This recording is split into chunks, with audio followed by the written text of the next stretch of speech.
Bonjour à tous, avec l'aide de Dieu, le Hayom Yom du premier jour du mois de Adar Aleph, qui est donc le deuxième jour de Rosh Chodesh, vu que le premier jour de Rosh Chodesh était le 30e jour du mois de Shvat. Dans le Hayom Yom, le rabbin dit tout d'abord, il faut étudier le Chumash du jour, le Tehillim du jour et le Tanya du jour. Puis, dans la première étape du Hayom Yom, le rabbin nous ramène une note du Rabbi Rachab, du 5e Rabbi de Chabad, sur le Torah Or, sur le livre des discours chassidiques du premier Rabbi de Chabad, dans le Dibura Matril, dans le Mamar qui commence avec les mots Lotie Meshakela, le paragraphe qui commence Ve'ine Achar, il y a des initiales avec les lettres Bet, Pe, Ain. Comment il faut traduire ces initiales-là? Il faut dire Bipnimiut Atzmuto, dans la profondeur de son essence. De quoi s'agit-il? Dans le Mahamar, le Admour Azaken ramène le verset Vatit Palel Chana al Avaye, que Chana a prié al Avaye, qui sont traduits littéralement, ça veut dire sur Dieu. Alors, il explique que ça veut dire sur Dieu. Il explique tout d'abord que Tfila, ça vient du langage de rattachement à Dieu. C'est-à-dire qu'elle s'est rattachée, elle a rattaché elle-même. Et qu'est-ce que ça veut dire? Sur Dieu. Le nom de Dieu, Yud-Ke Vav-Ke, c'est pas encore l'essence même de Dieu. C'est un nom de Dieu. Mais Chana s'est attaché beaucoup plus haut que le niveau de Havaye, de Yud-Ke Vav-Ke, le nom de Dieu qui fait référence au fait que Dieu fait exister le monde et fait vivre le monde. Mais Chana est partie au niveau qu'elle s'annule totalement et elle s'englobe dans l'union de Dieu. Et justement, là viennent les mots du Hayom Yom, Bimsirat Nefesh, avec l'abnégation de soi, et les mots Bet Pe'ain, les lettres Bet Pe'ain, qu'il faut expliquer. Et justement, le Rabbi Rachab nous dit, c'est quoi Bet Pe'ain? C'est-à-dire Bipimitatsmuto. Donc que Chana s'est mis dans cette situation, d'une manière qu'elle se donnait totalement dans la profondeur de son essence. Et pas seulement à un niveau de divinité, pas seulement Havaï et Yud-Ke Vav-Ke, mais encore plus haut que le tétragramme, la profondeur de l'essence. Puis en deuxième étape, dans la Yom Yom, le rabbi ramène une lettre du rabbi précédent, qui a été écrite à propos de quelqu'un qui a décidé, vers ses 70 ans, d'arrêter son travail et maintenant de s'adonner dans l'étude de la Torah, la prière, etc. Et il ramène le verset des psaumes. Le roi David dit « Yeitse Adam lefoalo velavodato adearev » que l'homme sort à son labeur et à son travail jusqu'au soir. Ça, c'est le sens littéral du verset. Mais le rabbi précédent ramène une explication plus profonde à ce verset, et dans deux sens. Dans un sens que l'âme descend du haut vers le bas, et une deuxième manière que l'âme retourne à sa source. Voyons tout d'abord la première manière. Qu'est-ce que ça veut dire que l'homme sort à son labeur, à son travail jusqu'au soir?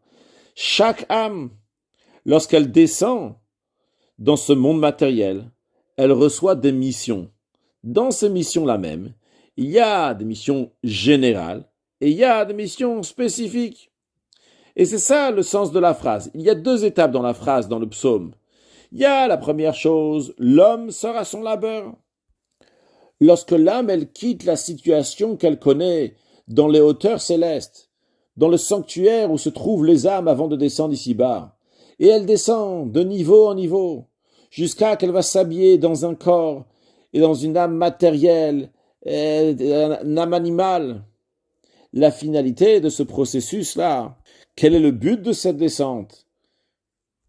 C'est pour l'accomplissement des missions générales qui ont pour objet de renforcer l'esprit sur la matière, c'est-à-dire d'éclairer le monde par la lumière de la Torah et par la clarté de la mitzvah. Mais ça, c'est la mission générale, c'est pas une mission particulière pour telle âme ou une autre âme. C'est le travail de tout le monde, de renforcer l'esprit sur la matière, d'éclairer le monde avec la Torah et les mitzvot. Mais il y a aussi la deuxième partie du verset, qui dit « à son travail ».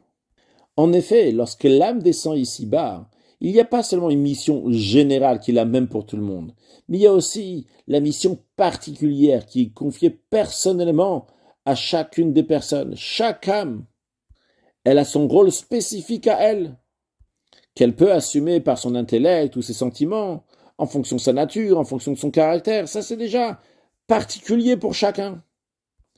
Et après, suite à ça, on dit à la fin du verset, c'est jusqu'au soir. Adé Arev.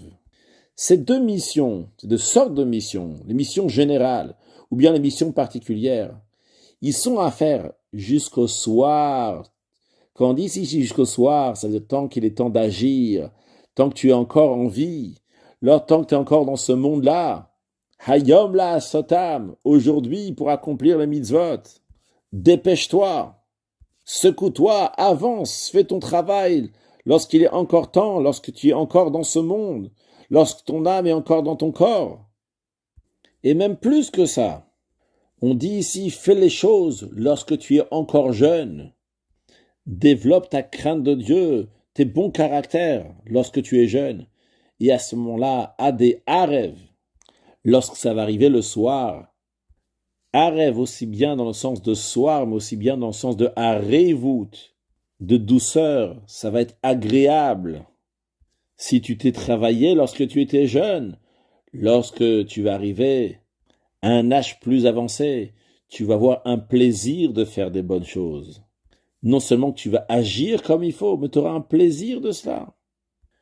Tout cela, c'est l'explication du verset du haut vers le bas, lorsque l'âme divine vient et descend dans le corps.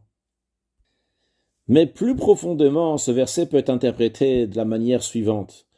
Du bas vers le haut, ça décrit l'élévation que l'âme va atteindre par la descente ici-bas. Lorsque l'homme sort, c'est-à-dire lorsque l'âme quitte l'enveloppe corporelle du labeur dans lequel elle a travaillé dans ce corps, et maintenant Yetse Adam, l'homme sort l'épaule suite à cette labeur, elle va vers le haut, et bien dans le monde futur, elle reçoit une occupation similaire à celle qu'elle a assumée dans ce monde matériel. Et s'il fixait des moments pour étudier la Torah lorsqu'il était ici-bas, eh bien là-bas aussi dans le monde futur, on va le faire rentrer dans des lieux d'études, dans le temps d'études entre guillemets, dans les temps d'études de la Torah entre guillemets. En effet, nos sages disent Hashem Misheba Lekan Vetalmud Beyado, heureux celui qui est venu ici dans le monde futur avec son étude, parce que l'étude qu'il a étudiée ici-bas, il a réétudié dans le monde futur à un niveau plus profond. Mais ça, c'est la première partie du travail, l'homme qui sort pour le labeur. Mais après ça, il y a encore plus que ça, à son travail. C'est-à-dire que si cette personne, elle a servi Dieu comme il se doit, eh bien, son élévation va se poursuivre à des Arev jusqu'au soir. Son âme va monter de niveau en niveau jusqu'au Arev, langage de Arevut, de plaisir, jusqu'à ce que son âme va obtenir le plaisir suprême, la révélation de l'essence de Dieu, le Atzmut Ensof Baruchu, qui soit béni. Que Dieu fasse que chacun de nous va réussir dans une mission générale, dans une mission particulière, et qu'on va voir la Arevut, la douceur, le bonheur, la joie, tout ce qui est nécessaire pour faire ce travail de manière extraordinaire et accueillir Mashiach, quand Mashiach il va venir, eh bien on va voir cette révélation de l'essence de Dieu, de Atzmut Ensof, très prochainement. Un excellent Yom.